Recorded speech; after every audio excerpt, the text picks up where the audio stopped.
Hello, everyone. Welcome to another Geek Talk from SQL Server Geeks. And let me quickly check if my guest, Edwin, is online. Edwin, hey, are you there? So there we are. At least my camera's awesome. working. How have you been doing? I'm doing great. I'm just thankful to be home. Like, I've been stuck for a long time in the Philippines because of this whole pandemic thing, and I'm just glad to be home. Absolutely. Really great to see. We will just get started now. All right, welcome everybody. We have a lot of attendees today on Zoom as well as YouTube live. So thank you for joining. This is the second Geek Talk under SQL Server Geeks. We did last week and now back again. So the whole Thursday, the whole of Thursday is a lot of learning. We started with Geek Talks on Data Platform Geeks today. Then we did and Data Platform Geeks Geek Talk. After that, we did SQL Maestros. We did implementing extended events. And again here with Edwin on Docker containers. And the morning Geek Talk was also awesome. We did that with Alex on database DevOps. Wow, so much of stuff missing out. All right, welcome, Edwin. So let me quickly first just talk a bit about housekeeping here. So you can use the Q&A panel to ask questions in Zoom. So please keep your questions coming in. I have my colleagues Satya and Aarti who are helping us today with this live Geek Talk, and they will pick up your questions, post it to Edwin and myself. Those of you who are watching us and listening to us in YouTube, you can use the YouTube chat window. But if you wish to come over to Zoom for better interactivity, you can do that. The link is there in your YouTube chat window. So most welcome to join over here. And yes, do appreciate the new background there, Data Platform Virtual Summit. We are promoting this conference, which is coming up in November and in early December, and some really great content lined up. It's very exciting. Today we released the part 2 of breakout sessions. That's why I've put of content is king. More than 100 sessions are already announced and multiple training classes, including one by Edwin himself. We'll talk more about that. Let's get started. You all are here for the Geek Talk on Docker containers. So let me quickly talk about Edwin. Edwin is a very old friend of mine. That's the most important thing. But apart from that, he's a world-renowned expert when it comes to SQL Server. And of course, he has progressed his career in the latest stuff in SQL Server world, which is of course Docker containers. And he's author of multiple books. He's a Microsoft certified master. He's a Microsoft most valuable professional, decades of experience in SQL Server and database related technologies and infrastructure. I know him when he used to talk so much and work so much around HADR as well. So broad expertise, in-depth expertise, Edwin, for you. Edwin, welcome. Thank you. Thanks, Amit. I don't know which one really caught my attention, if it was an old friend, because that means so many different things. I'm old and I'm your friend, that's for sure. But old friend, we go back, I think 2006 from the time when I was still in Singapore back then. Yes. And I so remember those times, and up to now we still keep in touch. And thank you for the opportunity. I'm so honored to be here. Perfect, Edwin. So let's get started, Edwin. So the audience, if your questions are coming in, that'll be great. But we'll get started. So first thing, Edwin, Docker containers. Let's get started with the basic concept of containers, and we'll get into Docker containers. If you just quickly let our audience know what exactly is this concept all about, and why should SQL Server developers and DBAs care about it? It's an interesting question that a lot of people are somehow a little bit either confused or unaware of what containers are. But when you think about it, we go back to the days of physical machines to install SQL Server on bare metal. We progressed into virtual machines to install SQL Server on a VM running on a physical machine. And now we've progressed into SQL Server on containers. Well, when you really do think about it, containers is just an abstraction, much like how virtualization is an abstraction. It's abstracting your operating system and the application, which in this case, SQL Server, and running it on, a physical machine, right? So containers are basically that, but the only difference between virtual machines versus containers is that in a virtual machine, you're abstracting the physical hardware. You're abstracting the CPU, you're abstracting the storage, you're abstracting the networking, you're abstracting all of these physical resources. In a container, you're abstracting the operating system. What does that mean? Well, in a VM, you have to install an operating system in order to install an application. In a container, so long as you have the base kernel or whatever the container shares with the underlying operating system, is good enough. So it's an abstract. You think of it as something that virtualizes the operating system versus virtualizing the physical machine. That's the basic definition of what a container is for someone who's just trying to explore what it is. Because a lot of people have been, trying to complicate it. But when you really do think about it, it's just operating system abstraction. That's it. That's it. So this, what you just talked about is the basic concept behind the word containers. Am I right? Yeah. And That I is think, correct. and this was a perfect comparison because people coming from the DBA or the infrastructure background, and this comparison with hypervisors, virtualization, I think is a great thing to begin with.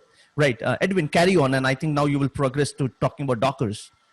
Well, it's also interesting because um, people who have been doing containers think that containers is virtualization 2.0. Kind of like Web 2.0 or App Dev 2.0. It's not, because again, just understanding the contrast between virtualization, it's abstracting the physical hardware. In containers, you're not even looking at the physical hardware, you're abstracting the operating system. So I only use the virtualization analogy just to explain what that is, but in reality, it's way beyond that, right? You're dealing with one physical machine or physical resource, but abstracting the operating system, which leads us into containers. A lot of people think that containers are a new thing. They're not. They're not a new thing. In fact, I hated history when I was a kid. Really do. Probably about why I failed some of my history lessons. But history tells us that this is not a new thing. It was introduced in the late 70s.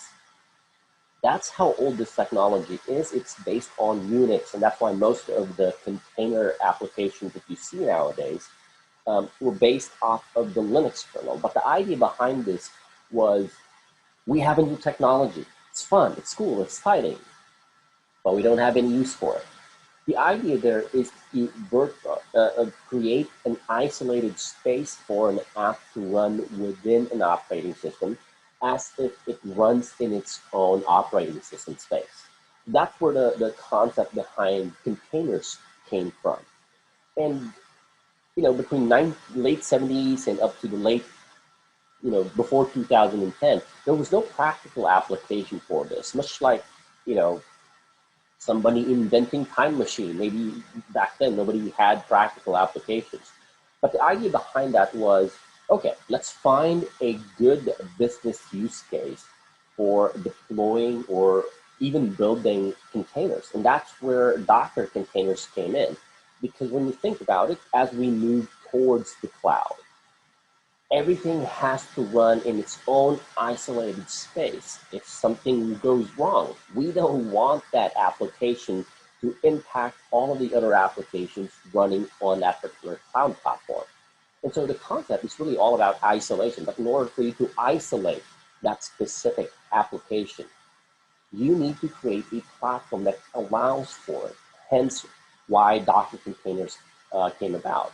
The developers were the first ones who fully took advantage of the development, mainly because, for one, as a developer, I need to deploy as many apps as I possibly can. Now, think about that for a second. If I have to deploy multiple applications and I have to roll them out quick and fast, I want to make sure that I'm not impacting production, because in reality, though, our test environment is actually production. So when you really do, or when you think about how that process works, they need something that would allow them to deploy fast and secure the production environment in such a way that if they make some mistakes if they were deploying the application, it is not going to cause any issues in production. Hence, again, from the concept of containers to now Docker containers. Perfect. Thanks, Edwin, for this great overview. And let's, if we, you talked about how the way practical applications were decades back, and this term is not new. But let's fast forward now. It's a big buzzword now. So the question that comes to my mind, again, being from SQL Server background, is because you talked about apps. So why are companies now deploying SQL Server? Because when I look at SQL Server, it's a server thing for me, but so apps. So why are they deploying SQL Server in Docker containers? That is a very interesting question. The way I've seen customers who have started implementing Docker containers, twofold. First one, modernization. They need to modernize their existing application. So part of, we want to upgrade, we want to leverage new technology, and that's just reality. If you're still using Visual Fox Pro at this time, I am so sorry to hear that. Because in reality, though, there is a cost to not modernize, right? And so companies are embracing containers mainly, well, not mainly, but number one reason, modernization. They need to keep their applications up to speed, right? So we'll talk about SQL Server. You might be thinking, wait a second, I was referring to apps earlier. Why are we talking about containers in apps? And I'm talking about SQL Server. 2017 was the version of SQL Server that Microsoft released that first supported SQL Server on Linux. People are laughing at the idea in the early 2000s when I said, who knows, the MCSE certification might have a Linux exam, which happened in one of the Azure exams. But the idea behind that was Microsoft wanted to provide a data platform that's accessible to anybody, not just the Microsoft customers themselves. So back then, everything was running on Windows. Now that you can run SQL Server on Linux, there's so many possibilities. Take, for instance, Docker containers, because Docker containers, the concept in itself originated from Linux, and it allowed Microsoft to leverage running SQL Server on Linux inside a container. Now, I mentioned earlier, one of the reasons why customers started adopting Docker containers was, number one, modernization. That's one. Number two, and you might be shocked at this, but because your CTOs, your CIOs, your boss, your manager attended a Docker conference, heard its new thing, and said, let's deploy this. Nah, that doesn't happen. But the reality is, they hear a new technology, they want to implement it because it looks good on their profile, in their LinkedIn profile, maybe. But again, it's either modernization or it's a buzzword. And every buzzword that your managers or CTOs, CIOs would hear, they would implement it. Because their way of thinking is they want to see how technology can leverage, they can leverage technology to meet their business objectives. Because that's all it really is. Now, I want to put myself in the shoes of a DBA. I'm a DBA. People talk about containers like it's all based on apps. Think back for a second. How do you define an app? An app is something that provides functionality. That is the basic definition of an app. You have an app on your phone, it provides some sort of functionality. For years, we've thought of SQL Server as a server platform, but we never thought of it as an app. But in reality, it is just an app. It provides functionality. And what is that functionality? The functionality is to store data. Could be, Excel is an app. It stores data. Access is an app, stores data. But we never saw SQL Server as an app. And so when you tie these two together, Microsoft releasing SQL Server on Linux, providing us with the capability of running SQL Server on Linux on a Docker container, you potentially modernizing your applications. And as a DBA, now I need to start looking at, hey, how can I help the business? Number one, modernize their applications. Number two, make life easy for me. See what I did there? Make life easy for me so that moving forward, it is going to be a lot easier to manage databases running on SQL Server. That makes sense? Makes sense. Makes a lot of sense. I mean, what's ringing bells here is thinking of SQL Server as an application, and that's of course looking at things from a different perspective altogether. Now, just a comment came. So yeah, some of you friends, you might be watching this Geek Talk live on sqlservergeeks.com/live. You might be on that page. So just a quick note: there is a link to Zoom application also on that page. If you want to come over to Zoom and use the Q&A panel to ask questions, please do that. Yeah, and of course, while I talk more about Docker containers to Edwin, if you have questions, start putting them in the Q&A panel, and immediately after 15 minutes, we'll start posting them to Edwin. So Edwin, you know, when you talked a lot about the app concept and the developer thing, modernizing applications. So looks like a lot of this entire thing is for the developer world. As a DBA, as an infra guy, for example, why would one care? That's a really good question. Remember the time when mainframe admins were a thing? Back in those days, it's either you're a mainframe developer or a mainframe admin. About 15 years ago, when I was a data center engineer, we were still managing mainframes. Where are they now? I don't know. The point that I'm trying to make is whether we like it or not, because Docker containers were initially spun off as a thing for developers, because again, they need more developers than they need sysadmins or DBAs, because we're smart enough to make life easy for us. They're not. The idea is they're defining how the next infrastructure would look like because they're more exposed to this technology than we are. Case in point, because of the way that Microsoft started introducing the whole development practice, even on the data platform side, I'm starting to see developers taking care of the databases, even though they have no idea what a data platform is. And the reality is, and this is kind of scary for you if you feel like I don't really care about this, they're taking over our jobs.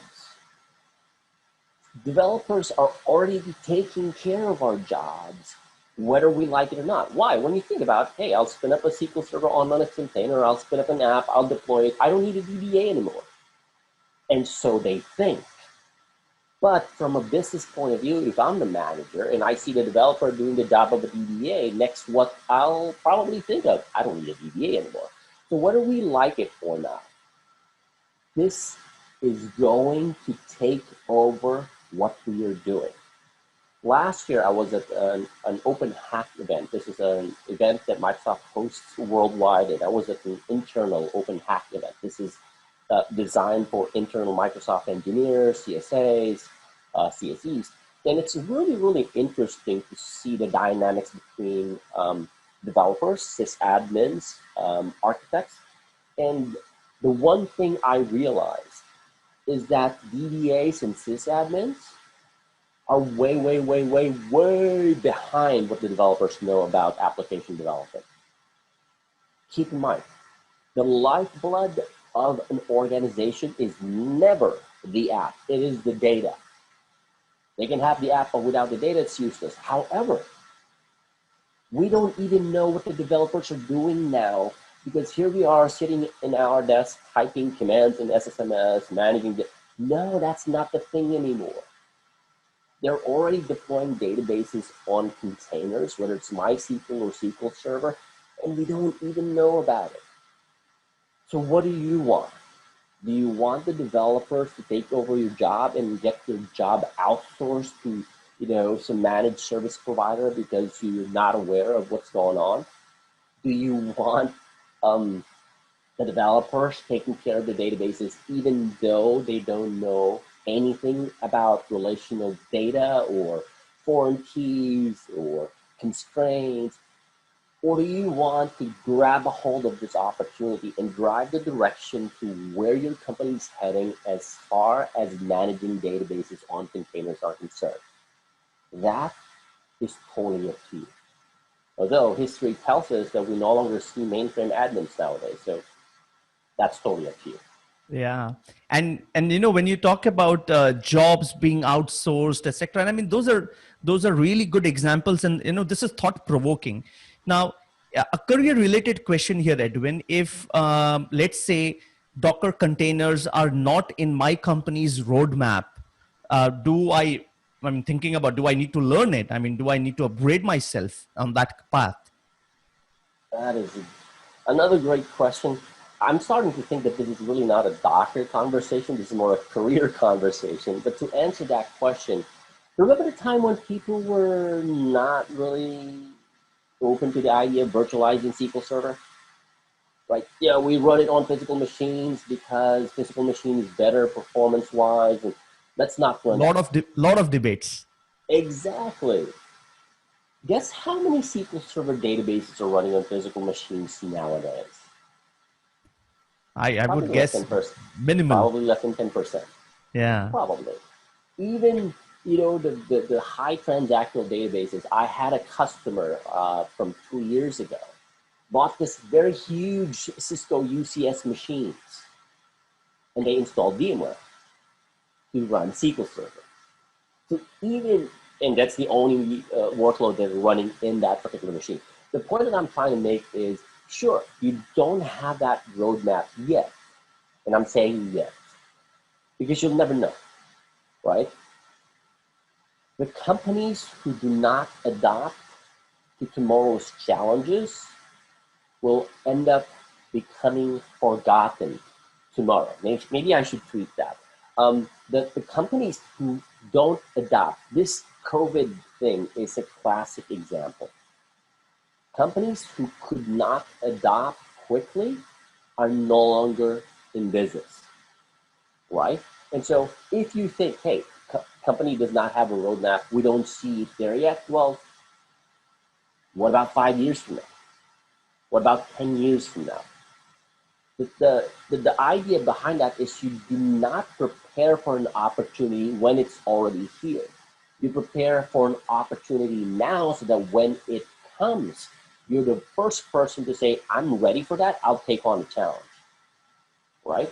You don't wait for an opportunity to come, you create that opportunity. I remember going back, because I know this is kind of like a doctor/career question. I remember the time my very first SQL Server DBA job about 15 years ago. About 15 years ago, and this was, I was in Singapore working, the official title for the job is Wintel engineer. We were supposed to be Windows engineers, but in reality, we were really data center engineers. And the hiring manager asked me one very specific question. Do you have production experience? Well, that was 15 years ago. Didn't have any production experience. I was a developer before I did that. And I said right off the bat, I don't really have production experience, but I can guarantee you one thing. I know more about SQL Server inside and out than any of your engineers. He was shocked. Why? Because I've been eating, drinking, I don't smoke, living, breathing SQL Server for the past 5 years before I even got that job. And so when you start thinking about, hey, we don't have that in our roadmap, and that's where you need to step up. Put on the hat of not a DBA, not a sysadmin, not a technical professional, but a technology advisor. Once you start putting on the hat of a technology advisor, you're now setting the roadmap, not your CTO, not your CIO. And guess what would happen next? They would now start looking at you for technical decisions because you are the defining the roadmap, not waiting for the roadmap to fall on your lap and implement it. It's about Right. time for you to start looking at yourself more than just a DBA, more than just a sysadmin, but as a technical advisor, the technology trusted advisor that your company deserves. Absolutely, Edwin. Edwin, this, I mean, from all this conversation, I understand, and I know your answer is going to be a very affirmative yes, but it does mean that, all these legacy applications that are there, I mean, makes sense to convert them to SQL Server on containers. And a follow-up question to that would be, you have done a lot of all that real world stuff with companies. What kind of challenges have you seen in this path? I mean, technical challenges, operational challenges, political challenges.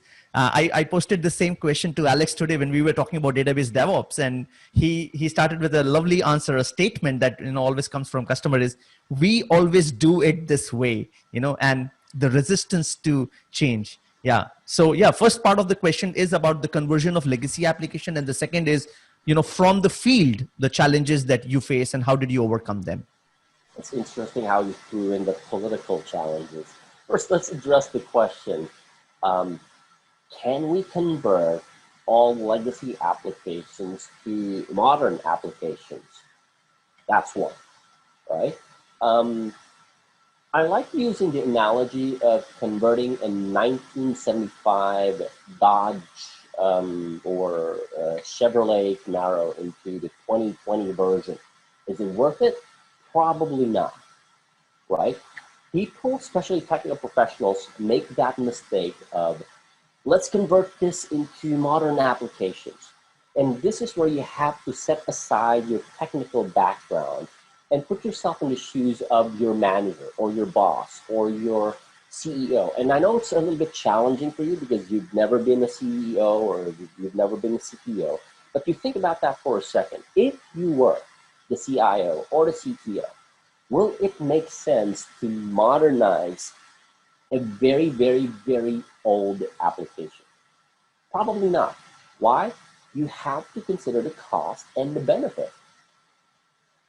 One of the classic examples that I see in the field is converting a healthcare application and even modernizing that, for example, because number one, there are a lot of compliance requirements in order to even certify a service pack for a cumulative update. It's one of the reasons why you see a lot of legacy healthcare applications still running SQL Server 2005. Yes, even SQL Server 2000. And it is not worth upgrading. Why? Because, again, if it's making money for the company at the moment, if we start investing into modernizing it, probably it will cost more money. Now, for modern applications, let's say it's a pretty new application, created for the past 5, 10 years. Yes, it does make sense to modernize, right? Because you're slowly making modifications, it's not going to cause major impact.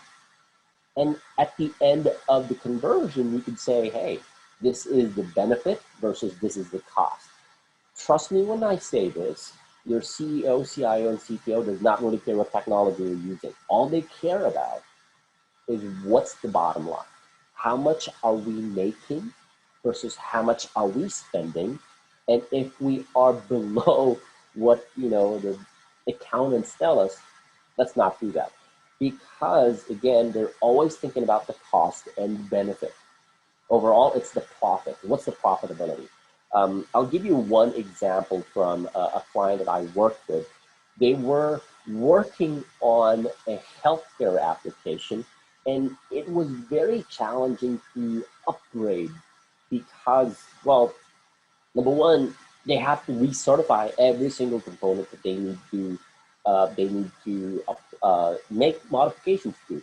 Number two, it would take years to recertify because the certification body does not have enough process to make everything fast.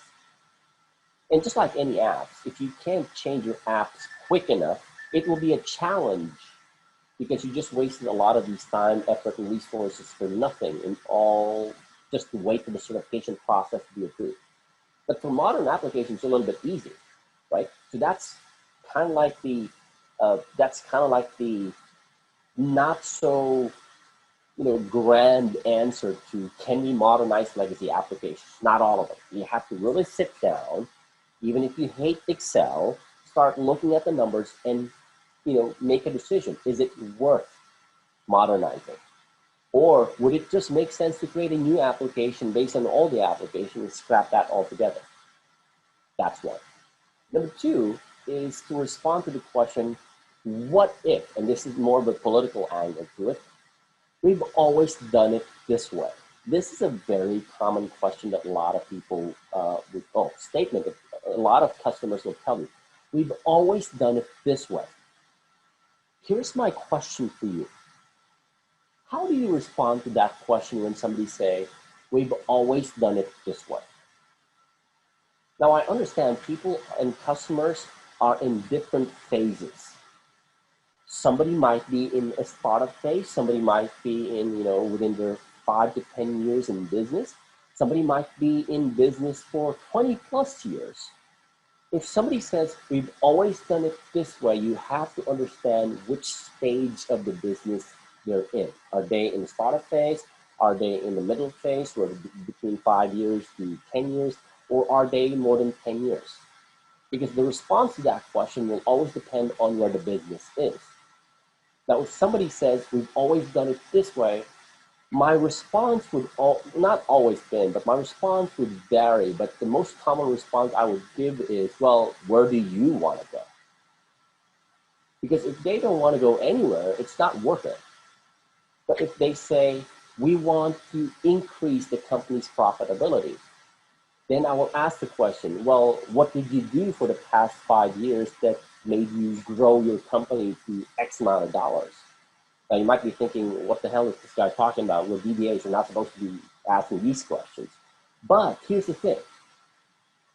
If you want to be a technology trusted advisor, you have to be comfortable having those conversations. Because those conversations are what will allow you to implement the technology. In fact, even in my own business nowadays, most of the conversations that I have are all business conversations, because that is what determines whether or not I will implement the technology or the solution that they want. If we're not going to have those business conversations, it is not going to happen. Like I said, your managers, your CIOs, your CTOs, they don't really care about what technology that you use. All they care about is, will it meet their goals or their objectives? Now, going back to that, how do you handle the political conversation? Again, ask the question, where do you want to go? What do you really, really want? If they say, well, we want to do this, then what you did in the past 5 years is not going to take you to the next 5 years. So you get to decide, right? Absolutely. And again, it is very hard for a DBA, a sysadmin, an IT professional to have those conversations because we're not used to it. But if you want to up-level your career and you really want to work on the project that you want, you need to be comfortable with having those conversations. Thank you, Edwin, for such detailed and comprehensive answer. This is expected from you. Now, before we jump into Q&A from the audience, friends, please use the Q&A panel to ask your question. And I'll take a minute and introduce you to this full day class that we are doing with Edwin Sarmiento as part of Data Platform Virtual Summit. This is SQL Server DBA's Guide to Docker Containers. And I think even if you're not from the SQL Server world, I think there will be a lot of great content around Docker containers for you to get here. And this is a full day class. Full day means it is 8 hours divided into 4 hours each day. And you can check up the schedule and what really DPS Data Platform Summit is all about. But I'll just take a minute. Edwin, why don't you talk a bit about this class and what exactly are you going to cover here? And audience, please note, if you're attending this class for the community, we are giving out the class recordings to you. Yes, so you get to attend live and you get the recordings to take back home and watch as many times as you want. Yes, Edwin, over to you for the explanation about the modules in the class. Now, I understand you might be thinking, wait, if this is for SQL Server DBAs, why do I need to learn this? If you are working with SQL Server, both as or either as a DBA or a developer or a business analyst, you need this. Number one, like I said, the developers are taking over what we are doing. Whether they know SQL Server or not, they are taking over. It is our responsibility to drive where that technology is going because we're taking care of the data, not them, right? If the database gets corrupted, they don't know how to do it. We do. If queries aren't performing well, they don't know how to do it. We do. And so you really need to have an understanding of what this is. What I'm going to be covering in this workshop is a snippet of my book, The SQL Server DBA's Guide to Docker Containers. Yes, it was published I need to, about two months ago. I need to have that book here, top Edwin, on the stack. I would send you an image. And it's a snippet off of that book. And I'm so easy to understand because number one, like I said, Docker containers were geared and they were designed initially for developers, but I'm not a developer anymore. I'm not a developer, I'm a DBA. I made it so easy to understand so that you can, by the end of the workshop, start working with SQL Server on Docker containers. Although the prerequisite is you need to have at least a little bit of background on Linux because all of the examples that I'm going to be showing is geared towards Linux. You don't really need deep expertise on Linux because I'm going to walk you through the process of working with SQL Server on Linux, running in Docker containers as part of this workshop. Thank you, Edwin, for the details there. Friends, not only this class, even the summit itself, Data Platform Virtual Summit 2020, we are covering more than 200 breakout sessions across the entire Azure data stack, artificial intelligence, advanced analytics, SQL Server, Power BI, and whatnot. And guess what? Again, for the community, if you attend the summit, you get to take away the recordings of all 200 breakout sessions back home. So again, watch as many times as you want, all on-demand access. So that's the great stuff we are doing first time ever in conference circuit. And we are utilizing and taking advantage of this virtual world and the virtual platform to offer as much as we can for the community. So do make it a point, visit dataplatformvirtualsummit.com and just explore good stuff yourself, all the goodness that this event brings. Now, over to the Q&A. We have a couple of questions and I'm going to switch on the Q&A panel and throw these questions at Edwin. And if you have questions, please use the Q&A panel. But if you're deciding to walk out, thank you very much. But I would advise stick on because I learn a lot from questions. So maybe you will see some interesting questions coming in. And by the way, Edwin, myself, and SQL Server Geek. So our Twitter handles are @SQL Server Geeks. Mine is @A_Bansal, and Edwin's is Edwin M. Sarmiento. This is Edwin M. Sarmiento. So yeah, do give us some feedback on the on social channels. What was your experience about this Geek Talk, and was it worth your time? So over to questions. Use the there are some links my colleagues Satya and Aarti are putting in the chat window if you want access to DPS or other things that we talked about. So Edwin, first question that we have from Jiro, and I think this is something that you covered, but I'll still post his question. Docker sounds similar to virtualization. Can you provide a quick real world example to understand the difference between virtualization and Docker use case? I think that was a quick one for you because you already talked about that anyway. Yes. Jero, hopefully I didn't mispronounce your name, Jero. I'm working on that. Difference, I can't say that Docker containers is virtualization 2.0. It's just that virtualization abstracts the physical hardware, whereas containers abstract the operating system, right? Instead of installing multiple operating systems and patching it and securing it and monitoring it and managing it, why not just run a container and only worry about one operating system? So containers abstract operating system, virtualizations abstract physical hardware. And the follow-up question to that is, what's the real world example. A real-world example here is just deploying databases. For instance, your developers are creating new apps. I'll just ask a very common question. How long does it take for you to deploy a SQL Server instance, whether it's physical machine or virtual machine? It depends. If you're running on a physical machine, depends on how long it takes for your purchasing department to get that Dell or HP or Lenovo server on your rack. Could be a few days, few weeks, or even months. Virtualization, how long does it take for you to deploy a SQL Server instance? Well, depends on the VM guys. Do they have a VM template that already has an operating system? Probably not. So they will have to create the VM, install the operating system, install SQL Server. That, on average, will probably run between 2 to 4 hours. With a container, if you already have a template, 5 seconds. And I literally just said 5 seconds. From a deployment and app dev point of view, it's quick and fast. Perfect. And Edwin, a follow-up question to that is, what skills would you recommend for a test engineer to master? Got it. What Docker skills? Well, first of all, you have to define what your job role is and what you see you doing as part of your job role that would allow you to leverage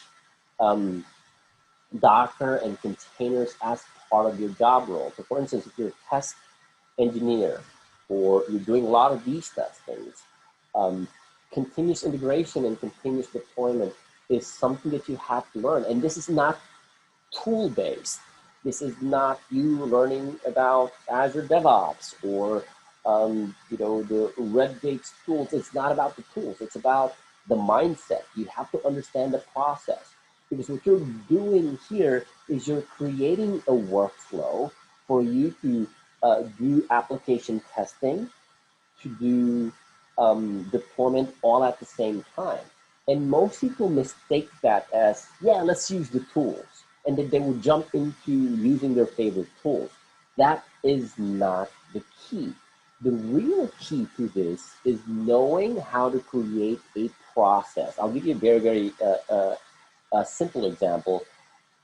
When I was working as a data center engineer, I barely touched the keyboard. We have done DevOps even before it was even called DevOps. We call it process automation. We spend so much time, pen and paper, whiteboard, and we will create workflows and processes that would govern our entire operation. At the end of it, we will create scripts to automate every single aspect of it.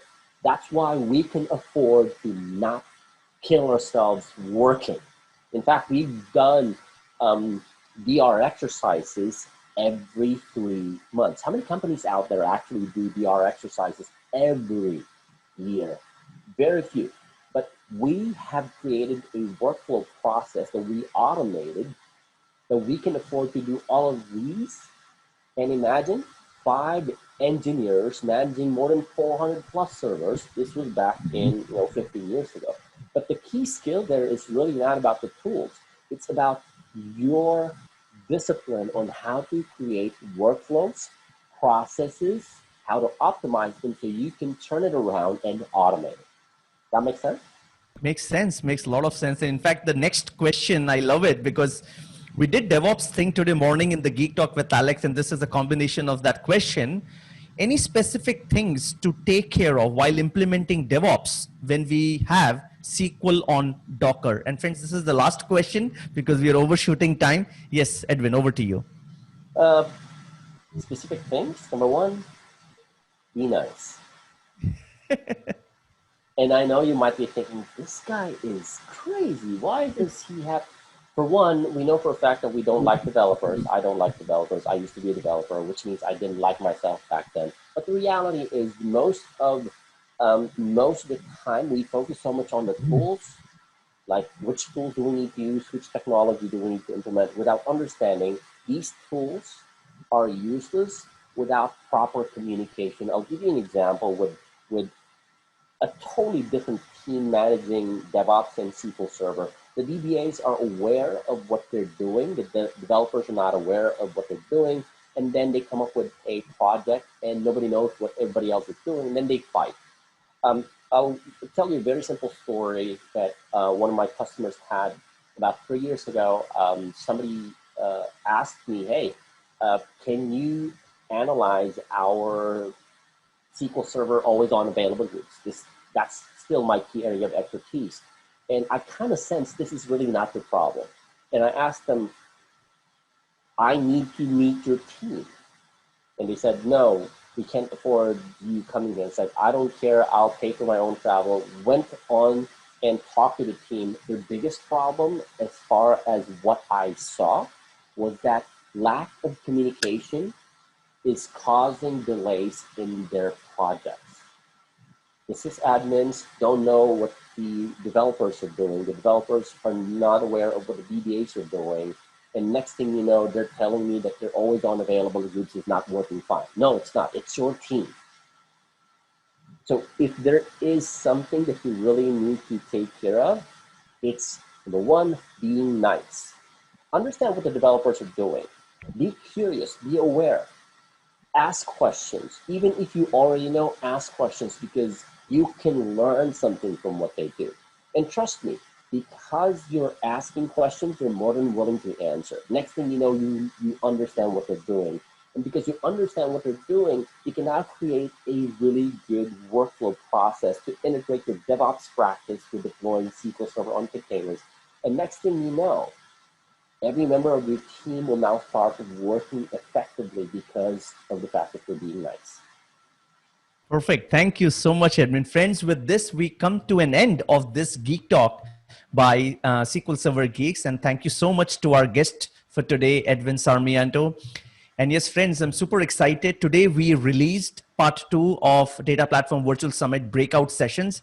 And we at Data Platform Geeks and SQL Server Geeks, SQL Maestros, Microsoft, and all us MVPs, we focus a lot on content. Content is the king. At this conference, you will see the largest contingent of global Microsoft most valuable professionals delivering some top-notch sessions. We will have product engineers and product group members from Azure Data Team, AI, and Advanced Analytics. So I will encourage you strongly to visit dataplatformvirtualsummit.com.